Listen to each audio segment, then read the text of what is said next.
प्रणाम सब गोटे के। हम अंजू मिश्रा अहाँ सबके अपन मिथिला धाम में स्वागत करै छी। तऽ आइ हम छठि से संबंधित किछु जानकारी लऽ कऽ एलहुँ हँ।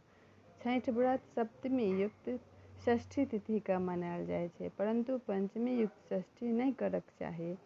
सूर्यक ओहि दिन जहिया उदय काल में कनियो काल षष्ठी पड़ैक पश्चात सप्तमी भऽ जाय तऽ कोनो बात नहीं। प्रातः काल कनियो काल सप्तमी रहला पर दोसर अर्घ्य दियनि। ई व्रत सूर्यक पूजा छियनि।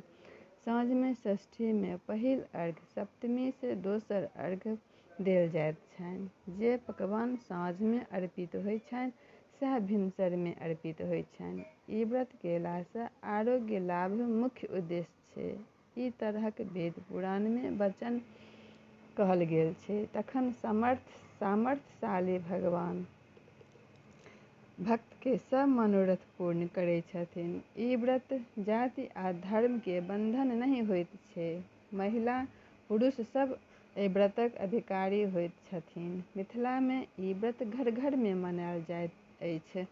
मिथिला में नहीं पूरे बिहार में मनायल जाइत अछि। छठि व्रत करे वाला चौठ के नहा धो कऽ अरबा अरबाइन खाइत छथिन। पंचमी के दिन भर उपवास रखैत छथिन।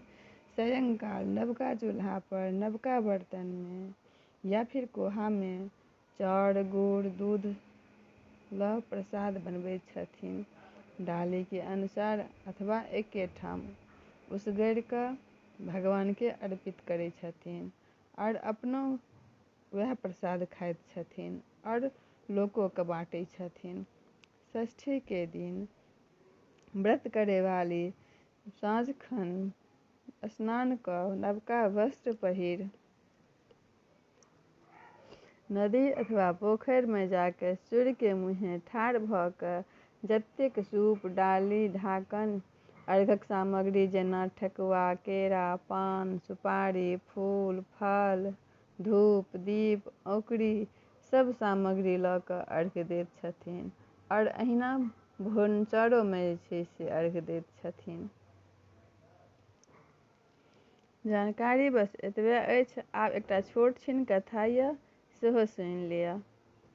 एक समय नैमिषारण्य में सर्वशास्त्रज्ञ सैनक मुनि सूत जी से पूछलखिन जे एहि पृथ्वी पर लोक सब तरह के रोग से ग्रस्त अछि। ककरो संतान नहीं होइत छै तऽ ककरो संतान अल्पायु होइत छै।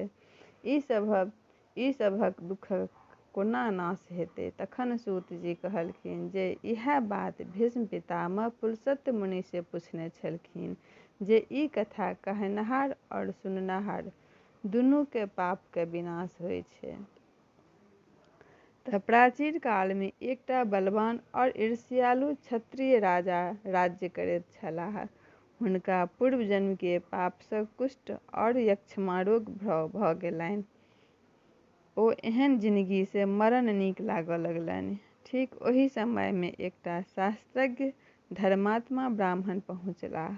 राजा हुनका देखि अत्यंत प्रसन्न भेलाह। हुनका पूर्ण सत्कार केलखिन और विनम्र भाव से पूछलखिन जे हम कुष्ठ और यक्ष्मा रोग से पीड़ित छी।